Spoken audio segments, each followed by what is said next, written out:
Of recent, Nasir El Rufai has been in the news for trying to, create a faction out of APC. Some, on the other hand, are saying that he wants to join the PDP party.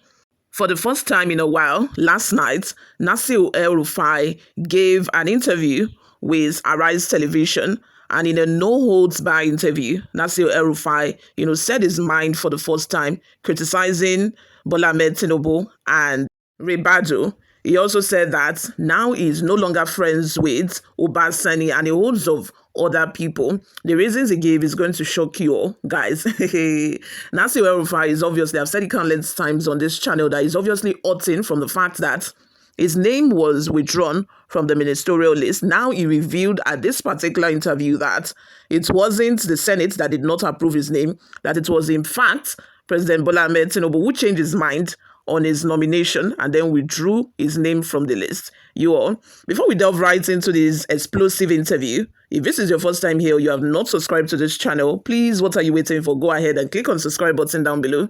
Join this amazing community we have here.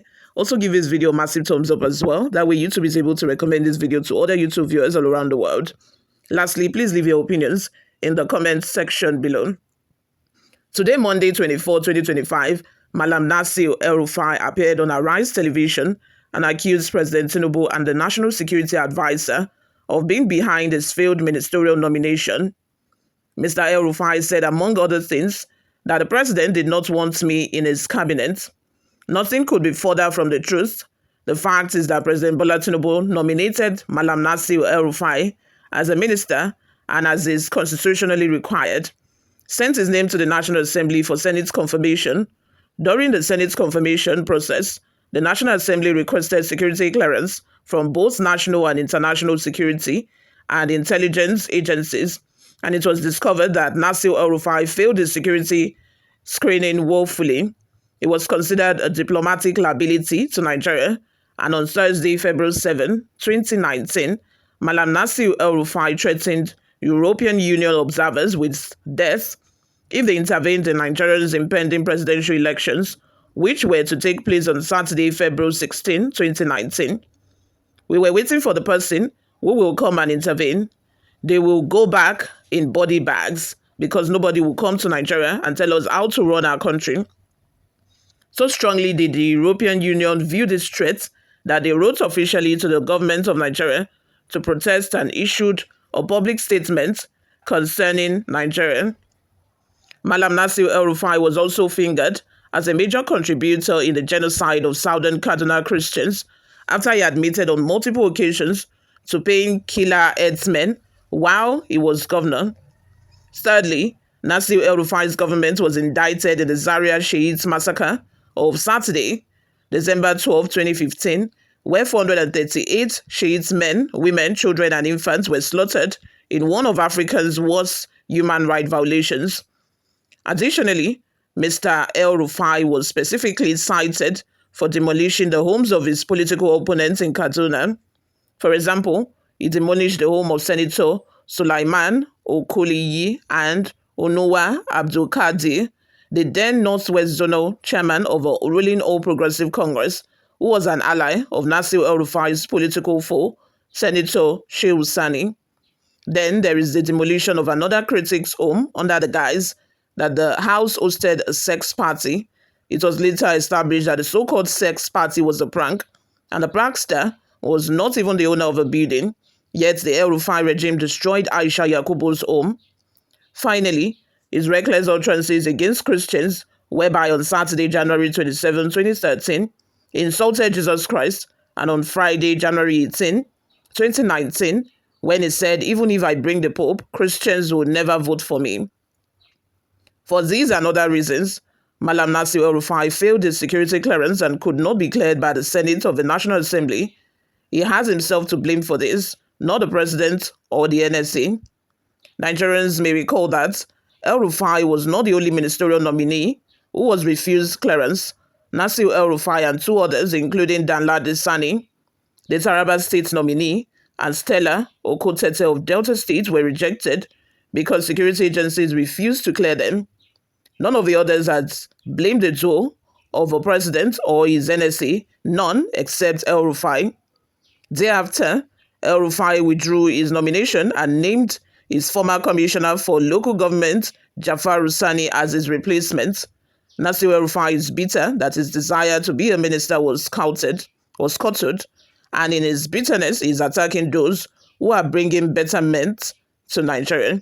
What are your thoughts? Let's have them in the comment section below. I think that's part of the reason why El Rufai is so pained is because of the fact that he felt like he would be rewarded with the ministerial position.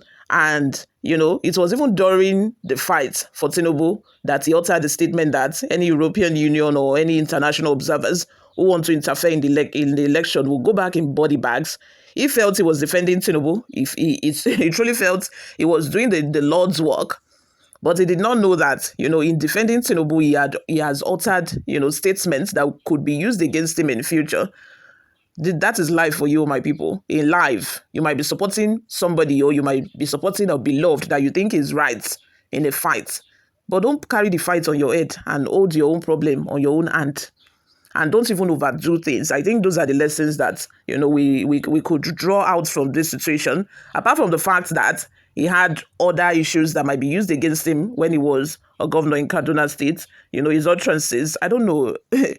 Maybe he's even worse. He's even worse than Akpabio because Akpabio also has a loose mouth. But this one, on the other hand, it just seemed like it cannot hide the hatred he has for Christians during the time he was a governor and even up until after he was governor.